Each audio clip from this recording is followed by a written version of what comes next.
Welcome to the podcast, Noah. How you doing today? I'm doing great. Thanks for having me. No, my pleasure.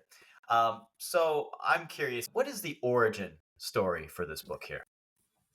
Well, the origin story goes somewhere back to the mid 1980s when I became a fan of baseball and the movies and found myself unknowingly in the middle of the great baseball movie boom. I didn't realize at the time that it was not normal for there to be 2 to 3 great baseball movies every year, and that period wouldn't come again. But it definitely initiated a great love of the game and of the genre for me. I think the baseball movie really supports a young fan of the game in a lot of ways because I love watching baseball, but it's you're just seeing kind of the surface of everything. And baseball movies show us who these people are that we love watching on the field, or at least an idea about who they are, what they care about, what they don't care about, their hopes, their dreams, their perversions. So many things about them that we just would have had no clue, especially back in the 80s before athletes had social media and all that stuff. So when it came time to write a book, which is something I had always wanted to do, I thought about, what book would I want to read? And what is a subject I won't get sick of thinking about, researching, writing, and talking about after 3 years plus, which is how long it took me. And baseball movies just leapt to mind. So you do mention the research. What went into the research? I imagine this was a different research process than I imagine a lot of other books would be. The book is partly researched, it's partly interviews, and it's part like my opinion on the films as well. As a film critic, I use my critical skills and do some film analysis and then just offer my opinion in places too. But for the research itself, I mean, I wanted to see every baseball movie that I could, even if I was pretty sure it wasn't going to go into the book. Because the idea of the book is not just to be an encyclopedia of baseball movies; it's to track how the baseball movie has evolved and specifically how it has reflected the conditions in which the films were made, and tracing, in a sense, the story of America through that time period. So not every baseball movie would qualify, but I wanted to see them all because I didn't want to go out on the road and have somebody say, well, what about this movie? And I could say, I've never heard of that one. I think I'd lose some credibility there. So I watched as many as I could, about 80, 85 or 86 baseball movies. And I did research on how they were received at the time. Going to the Lincoln Center Performing Arts Library was incredibly helpful for me. They did a great job over there. It's an amazing place. You just tell them what you want to learn about, and you show up, and they've got clips for you from going back like 100 years. Researched my own library as well. Read a lot of old books, and I got to talk to a lot of really cool people too. I mean, I got to talk to some former major leaguers. I got to talk to one current major leaguer during the season, which was kind of amazing that he made time for that. And a lot of great writers and thinkers and baseball people. It's one of the cool things about writing a book. People who would otherwise not talk to you will actually give you the time of day and give you an hour of their time and share their thoughts. And that was an incredible experience. What was the weirdest movie you saw? Oh, man. Well, I mean, the obvious answer would be Ed. I think most people have seen that about the chimpanzee who plays baseball, uh, and Joey and Matt LeBlanc from Friends, who plays baseball with him. There's also a Japanese movie called Mr. Go about a gorilla who plays baseball, that I would say is better than Ed. I'm not quite sure I'd say it's good, but it's definitely better than Ed. I mean, the thing that really was a big surprise to me was this whole mini genre of faith-based baseball films that I talk about in the last chapter. These are baseball films made specifically for an evangelical audience. They are not that different in content from some of the post-war baseball films that were really popular, like Pride of the Yankees and the Babe Ruth story and the original Angels in the Outfield. They're often about players who are overcoming serious obstacles, mental health issues, alcoholism, that sort of thing. And they often feature God prominently, as those movies did. They're often set in rural America, or at least partly in rural America, as many of those were.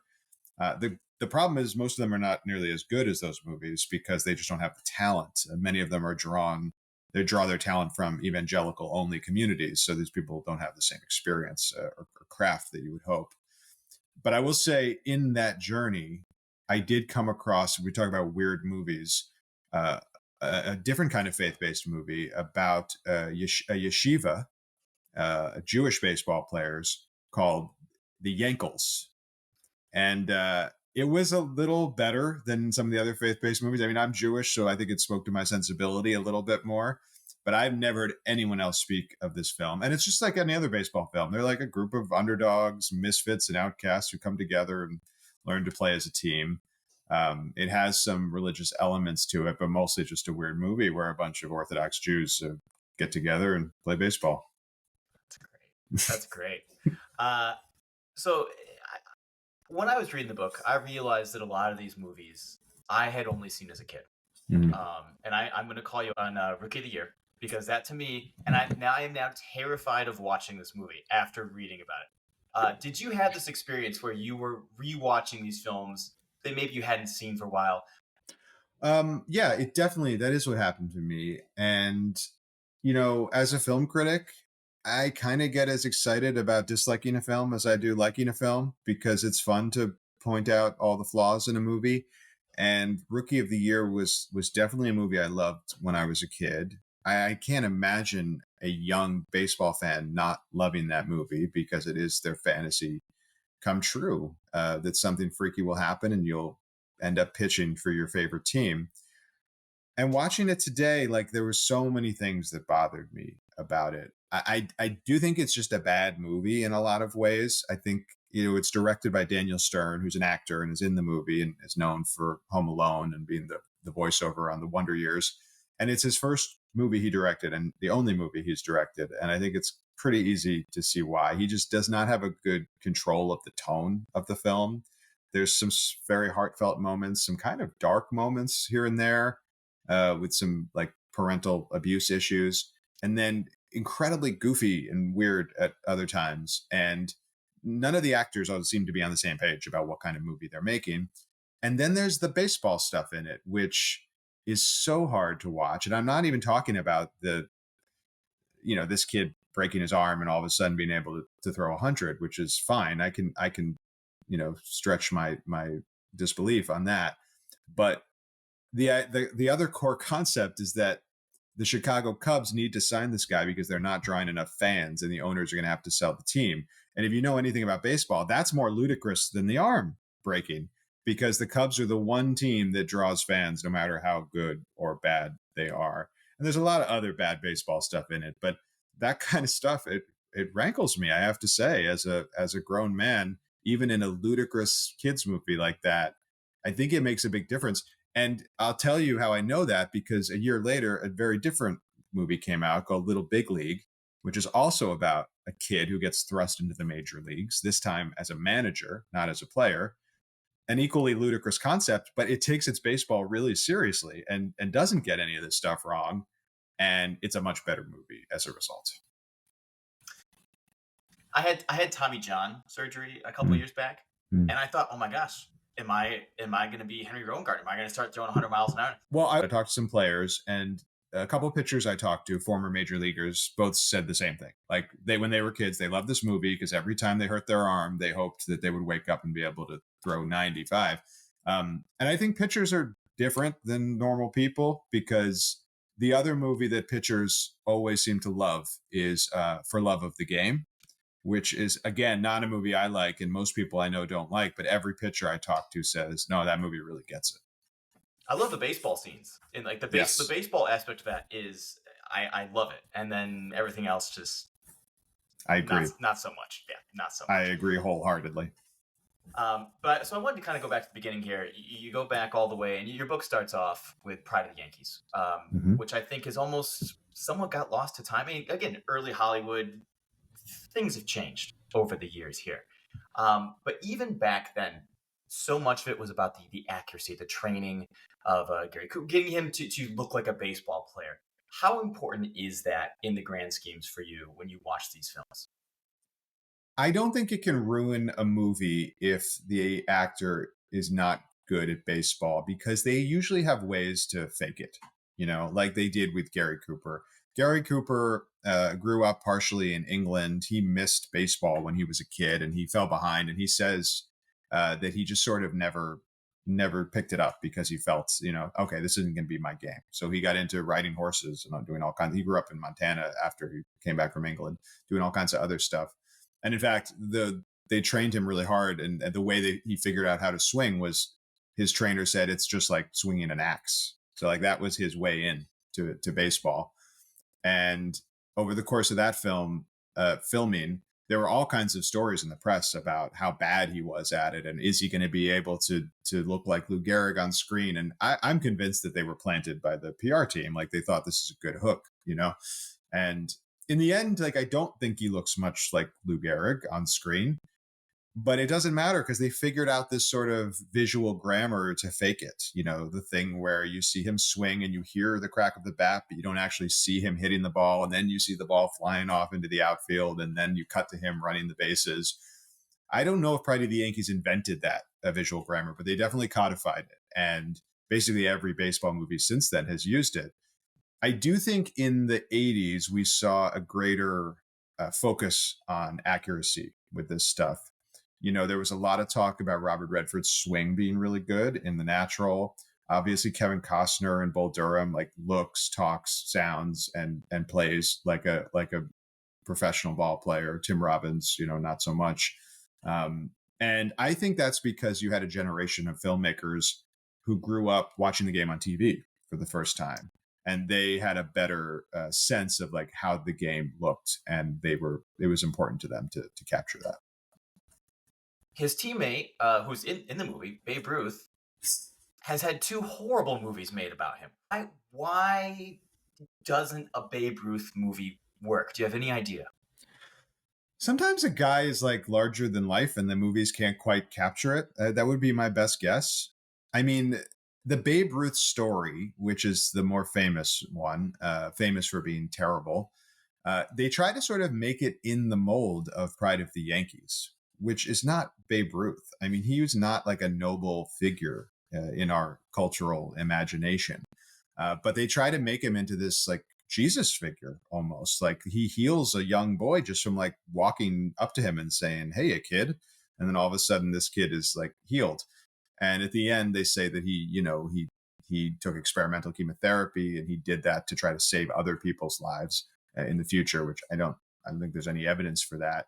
So I think there could have been a movie made about him that would have been interesting. But neither one is. The first one is bad because they tried to make him something he was not, and the second one is bad for just because it's a bad movie because they just couldn't quite get it right. I do think there's some tension between trying to show him as a hero and trying to show him as like who he really was, and who he was on the field was amazing. But we project so much onto that when we see them on the field. And I think the movies that have tried to reconcile those two things end up being not very good. Yeah. If that makes sense. The last sort of major biopic, I guess, was 42. Yeah. Which I don't know, is fine. It's a fine movie. I don't know if it really added anything to the baseball canon, more or less. Is there still a world where biopics happen for baseball? Because I think a lot of them have now turned into 30 for 30s, where you get this sort of like gritty, real kind of thing that you sort of lose in biopics. And maybe that's just maybe a reflection of movies in general too. But then again, Oppenheimer out there is the biggest movie of last year or whatever. So I don't know. Is there someone out there that you could make a good baseball biopic of still? Biopics are actually huge in movies still. I mean, Oppenheimer's a good example, but there's a ton of music biopics that are always coming out. This year there's an Amy Winehouse one. There's a Michael Jackson one coming out later this year. We had Bohemian Rhapsody a few years ago. Yeah, Dylan, exactly. They're really big, but the appeal of that obviously is the music, and people come to hear the music being performed as much as they do see an actual movie. That's the only way I can understand the success of Bohemian Rhapsody, which I think was otherwise a pretty horrible film. But yeah, baseball, I mean, there's a lot of players who would be a good subject for a good biopic. What's happening, I think, is that they are going to documentaries, and not just for 30 for 30 documentaries, but real proper documentaries like the Yogi Berra doc that came out last year, There's a Roberto Clemente doc that played, I think, South by Southwest earlier this year and is going to be coming out later on. Roberto Clemente would be an amazing subject for a proper feature length baseball movie. And maybe there still will be one. But baseball documentaries are just so big right now that that seems to be the place where everything is going. I think part of it is that, I mean, this gets to the question of why there aren't more baseball movies right now, period, which is that, young people are not as into baseball as they used to be. And studio executives always look to that demographic to see whether something is worth greenlighting. Baseball movies have not performed well overseas historically, and that is really important to a film's bottom line right now. So making a baseball documentary is cheaper. It doesn't have to succeed as much to earn back its budget, and that's just a safer place for these stories to go right now. Well, you know a lot more about film than I do, but it seems to me that nostalgia is still very much a part of modern cinema. I mean, we're still in the superhero era. Again, Oppenheimer and Barbie, the two biggest things from last year, very much playing on nostalgia. And that sort of, I think, would lead to a great baseball movie. It seems like it's ripe for it. I don't know. I mean, I there also seems to be a sense maybe that we've done it already. Like we've looked back at so many periods in baseball history already. Maybe people feel like we need to let's do something else. But you're right. Like nostalgia is huge in film. All the great filmmakers now are making films about the past. I mean, when was the last, you know, Paul Thomas Anderson movie or Spielberg movie or even Tarantino movie that was like set anywhere near the present? They just don't do it anymore. Uh, and I don't know exactly why that is, except perhaps culturally, we don't have a handle on the present right now. It's very confusing for a great many people, and it's sort of easier to look at the past and get a handle on that. But I hadn't thought of it, but you're totally right. I mean, our cultural moment in film does lend itself to the baseball movie. And I certainly think there's a lot of great stories that could still be told. Well, I think one of the things that was fascinating to me about the book is just how many of these books really were books. How many of these movies were saying things about America as a Hmm. country at the given time. Even up to Field of Dreams, my favorite book, or geez, I'm gonna do it all day. My favorite movie. It was a my, book. yeah, it's a good book too.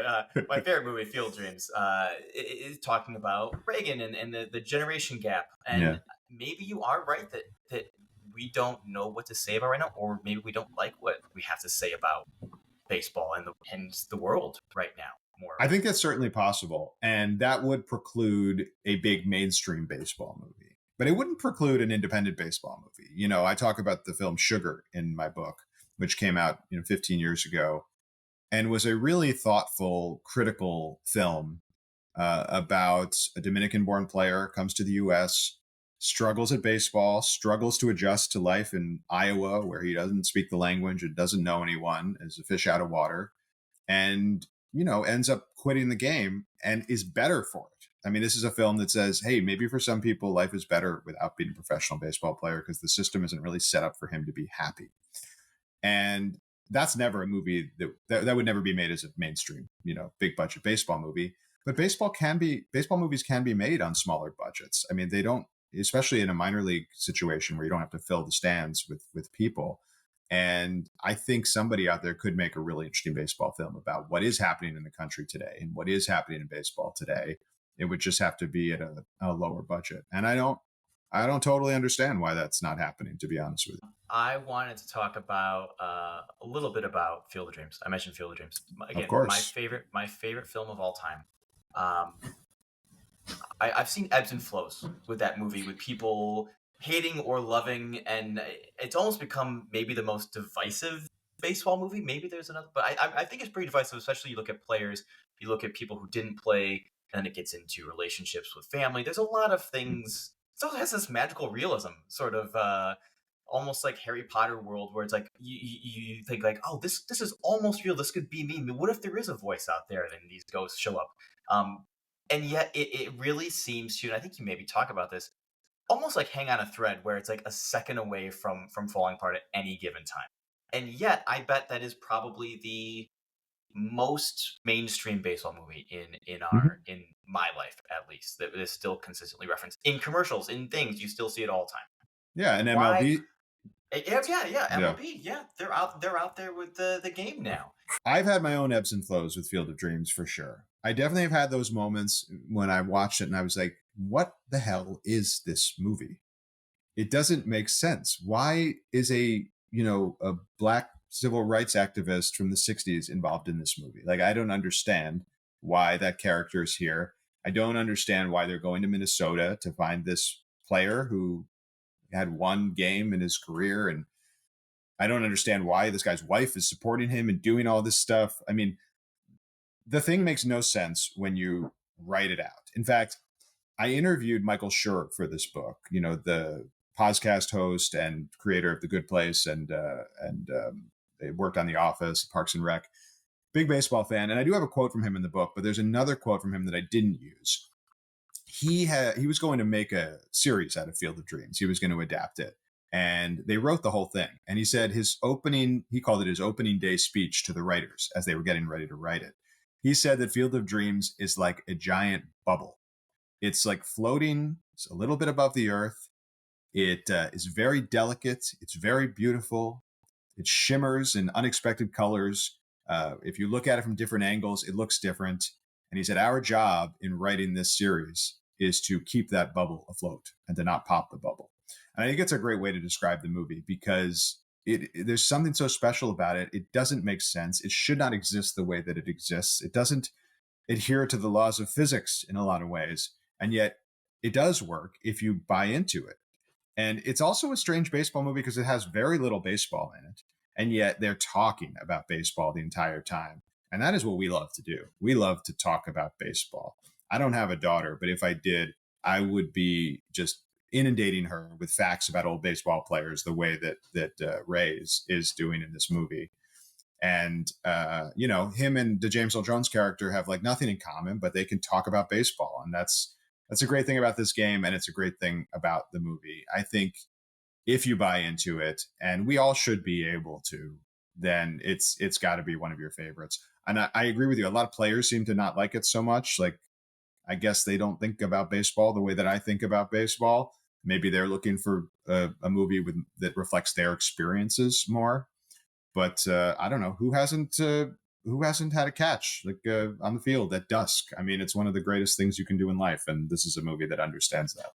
Well, you mentioned how there's not a ton of baseball in it, and so we run a literary journal, and we publish fiction and poetry, and people ask like, how much baseball is enough baseball? What does that look like? And I don't really have a great answer. It's almost Mm. like you see it and you know it. I mean, if baseball is important to a character or the setting or the plot in some way, for the most part, you can get away with it. Um, I'm sure you've been asked this a lot of times. What does that look like to you? It's a great question. I love the question because I don't have a great answer for it, but I like thinking about it. I used to think, that the baseball needs to drive the action in some way, but it doesn't in Field of Dreams. So that's a no go right there. I think the closest I've come up with for an actual answer is that if you take the baseball out of the movie, does it still make sense? And I don't mean the plot necessarily, I mean the spirit of the film. There are a lot of baseball films where technically they could be about another sport, but it just wouldn't feel right exactly for many of them. Another way to think about it is it a baseball movie first, or is it another genre first? I was on another podcast talking about the film Night Swim that came out earlier this year about the haunted pool. And the lead character in it is a baseball player who's trying to get back on the field after an injury. And there's surprisingly a lot of baseball and a lot of baseball talk in that movie, but no one is going to talk to their friend about that movie and say, hey, Night Swim is a baseball movie. You're going to say it's a horror movie, or you're going to say it's a movie about a haunted pool and there happens to be a guy who is a baseball player in it. So to me, that's the best I can do for a Mhm. definition of the baseball movie. Although I'm sure there are exceptions that I haven't thought of. We might have to go to Justice Potter Stewart's famous line about pornography, which Yes. is, "I know it when I see it." Yeah, and that's pretty much what our line is here too. I mean, to me, Naked Gun, baseball movie. I I think it is. I will die on that hill. It's very central. It's central, and you have to know baseball to kind of like get all of the humor in it. And it's very funny. I think it's very funny. They really do a good job of sending up the little things about the game, obviously in a very exaggerated way. But I don't think you could have said that anywhere else and had that work in the same way. It's a very tough call, which is why I devoted basically a whole chapter to it in the book, to Yeah. debating whether this is a baseball movie or not. I agree with you that the people who made it clearly love the game, and you can see that, and they understand like how we watch the game too. I love that it focuses on umpiring to such a great degree. I'm one of those weird baseball fans who really likes umpires, and when I was a kid, like watching the umpires do their personalized strike three calls, I mean that was so much fun to me, and it's not as big a part of the game today as it used to be. I think there's an effort to make sure umpires don't, they don't do the ump show and make themselves a big part of the game. Um, so I like all of that about it, and I do think it is absolutely hilarious. But I do come back to this idea that the movie itself is not about baseball, and it's not a baseball movie first. It's a spoof, and it's not a spoof of baseball movies. It's a spoof of like 70s cop movies or something that happens to have an incredible baseball sequence in it. I think it's a really close call, and I don't begrudge you your take at all. It was important to me that there be a chapter on the Naked Gun, even though it doesn't fit the narrative of the book. So maybe that tells you something about how important it is in the baseball genre. I'll accept that. I think that's fair. I think that's fair. I like that we Uh, can disagree. I'm on so many podcasts where people just agree about everything. So I appreciate a gentle disagreement like that one. uh, so I played baseball in England. I played baseball in Italy every year. The movie I get asked the most about, and probably the one that's really made the biggest impact internationally, has been Moneyball. Yeah. Even to not to non baseball people, it is sort of like their entryway. And I think it's because everyone still thinks they can be the smartest guy in the room in some way. Mm. And I think your book really made me reassess what Moneyball's about. It's almost an anti-baseball movie when you genuinely think about it. We're basically just screwing over the guys who are actually out there trying to do well, make their money. It's kind of against all that. It really made me reconsider this movie that is probably the most beloved baseball movie of the last 20 years or so. Uh, what is your Moneyball take here? Do you understand the appeal of it? Yeah, I mean, I don't dislike Moneyball, and I think talking to some players about it made me like it less. I've always enjoyed it. I think Brad Pitt is incredible in it. I don't know Billy Bean, but people who do say he really kind of knows that guy from the inside out. And I think his presence in the film has a lot to do with its overseas box office as well. The few baseball movies that have done well overseas all have a movie star's face they can put on the poster, and Brad Pitt definitely has that international appeal. Now, the players, I like famously, players hate this movie, and the reason that they usually give is that the movie is BS because it completely ignores the starting pitching that team had. It ignores Miguel Tejada's MVP season. It ignores Eric Chavez at third base having a great offensive season, playing Gold Glove defense, and just focuses on David Justice and Scott Hatteberg, who were fringe players on that team. And the reason they did that, obviously, is because they want to celebrate the guy who brought those players in. They don't want to celebrate the guys on the team that any GM would be happy to have. And that's cool. Like, I understand that. Of course, the other thing is that Art Howe was apparently a super nice guy who bought into Billy Bean's system quite a lot and was not at all how he was portrayed in the film. And I know a lot of players object to that. But the really interesting quote in the book to me is from Trevor Hildenberger, who is a, minor leaguer, major leaguer. He's been in both for a long time. And he was instrumental in the unionization of the minor leagues. And yeah, his take on the movie is like, I can't get behind a movie that celebrates somebody whose job it is to pay players as little as he humanly can. Now, the movie justifies it by saying Billy Bean wants to spend more money, but his owner won't let him. And that guy who plays the owner, who is a real CEO, and he's not an actor, he's a CEO of Activision Blizzard, is incredible. He has the dead-eye billionaire look that I've never quite seen in a movie before. So that helps a little bit, I think. But, that's one scene. And the rest of the time, you see Billy Bean trying to figure out how to do the most with the least. And that's certainly a relatable thing for people. I do think it is why the movie is successful and beloved. But I totally understand why players would hate it, especially because the whole Moneyball thing has been adopted by the whole league, and they're all trying to skate by. There's like 15 owners in the league who are barely even trying to put a winning product on the field and using Moneyball as an excuse. I'm gonna put you on the spot a little bit. What is your Mount Rushmore of baseball movies? Not necessarily the best. Mm. The four most important baseball movies, I'll say. Important to the world, not to me personally. However you want to take it. I will let you go whatever direction you want to go here. Okay. A League of Their Own and Bull Durham are definitely in the top four. I think they're both really beloved movies. I think they're both important movies in different ways. Bull Durham sort of set the standard for authenticity in baseball movies. It teaches people so much about baseball, like that they might not have known. A League of Their Own, I just think is sort of an amazing movie that is also a great baseball movie. It's just a fantastic couple of hours. You got everything you could possibly want in a movie is there: comedy, tragedy, baseball, a dance sequence, Tom Hanks, everything you could want is in that movie. And I think it's got also has a fantastic ending, obviously, that we're still talking about years later. We had Aaron Carlson on last year, and we had a long debate. She dropped the ball intentionally. I think she did. I think there are hints to it. I mean, the flash forward scene, and the thing that really gets me, which I've never seen anyone point out, that scene where the ball comes out of her hand, she's holding it in her bare hand. If you are a catcher, in no world are you ever holding the ball in your bare hand. You will always have it in your glove because the ball comes out. So the fact that it's in her bare hand, and I'm sure it was just a shot, like a dramatic shot, but that's what we have to go on. And I think that she held it there and let it fall out intentionally. People can think whatever they want, and I think the thing that's important too, it doesn't matter. In the end of the day, you can take away whatever you want from it, and the movie doesn't change, which is great. I agree with you, and that's what's so brilliant about it is the way that they frame that shot. You can think whatever you want.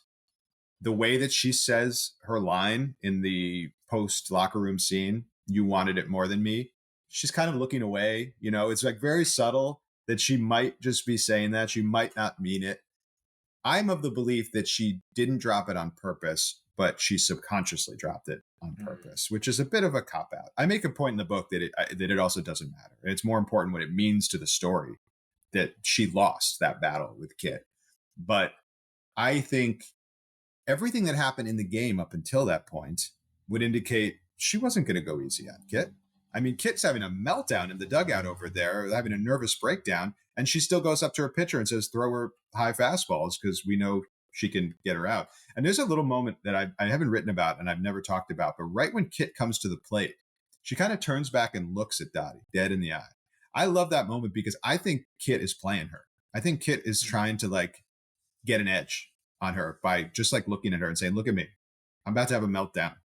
And in your heart, you don't want to see that.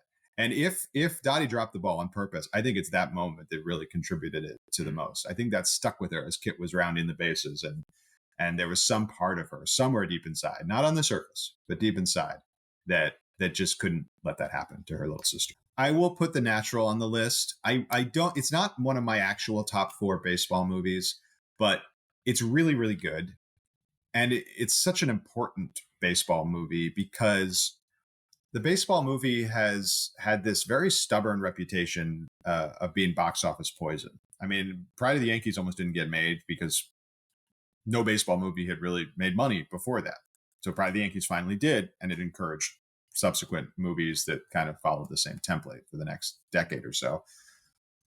And then even as baseball movies went fallow for a while in the 60s, came back in the 70s and made money again. Bad News Bears made money. Bingo Long made money. They still had this reputation of not being an easy sell to the American public for reasons I don't understand at that point. But The Natural really changed all that. It wasn't an enormous hit, but it was a big hit. It made $47 million, which was a lot at the time. It was nominated for 4 Oscars. It was beloved by critics. And even more than that, I think Robert Redford's involvement in it just sort of signified this was a genre worth taking seriously.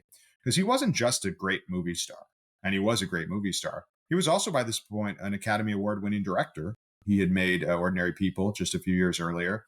And he was a producer, and he was a tastemaker in a lot of ways. So I think his involvement and the film's success really paved the way for the entire baseball movie boom that followed that decade. So I think that's got to be on there. And then my personal favorites, which I stand for hard in the book, is Little Big League.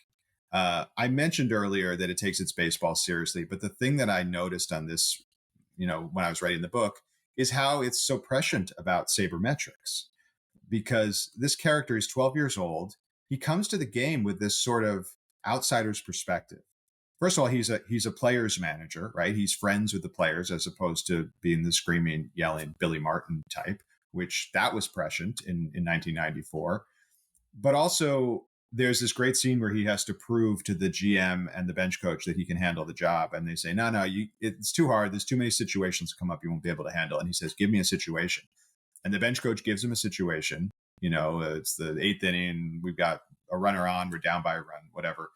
And instead of going with the conventional wisdom, which would be to bunt, this kid asks like 9 questions. Who's rested in the bullpen? Are we home or away? This and that. And then says, no, we should swing away. And he explains why.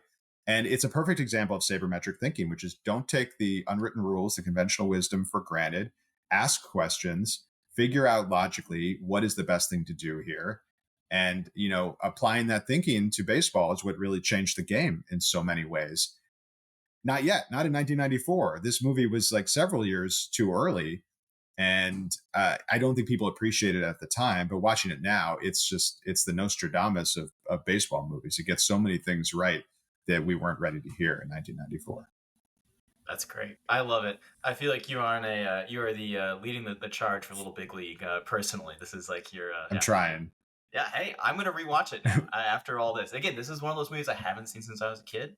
It's good. It also has 2 incredible baseball movie montages. Like I'm a big fan of like, hey, this is coming together montage, when a bad team starts to get good. And Little Big League has 2 of them, and they're both excellent, in part because they hired so many former players and current players for the major roles. So the baseball action you see is really good, and it's the real actors who are doing it, not stunt doubles or anything like that. Is Mickey Tettleton in this movie? Am I remembering this right? Mickey Tettleton has a couple lines in the movie. There's a lot of I know who. When was the last time we had a Mickey Tettleton conversation? To begin with, good. Yeah, he was very good. I used him in Immaculate Grid whenever possible. But they use a lot of current players as themselves. Carlos Baerga, Ken Griffey Jr. has a speaking role as himself. He's sort of the villain at the end. But also, they hired former players to play the real characters in the movie too. Scott Patterson, who was Luke on Gilmore Girls, is the pitcher in the movie, and he was a pitcher. Uh, Brad Leslie, who was a minor relief pitcher in the majors, plays Blackout Gatling, the kind of intimidating closer in the movie. And Kevin Elster, who was on my beloved 86 Mets, he took a year off from baseball to try to be an actor, and he made this movie, and it didn't work out. And then he came back to baseball and had a fantastic season. But he is in the movie with a speaking role and playing a sparkling shortstop.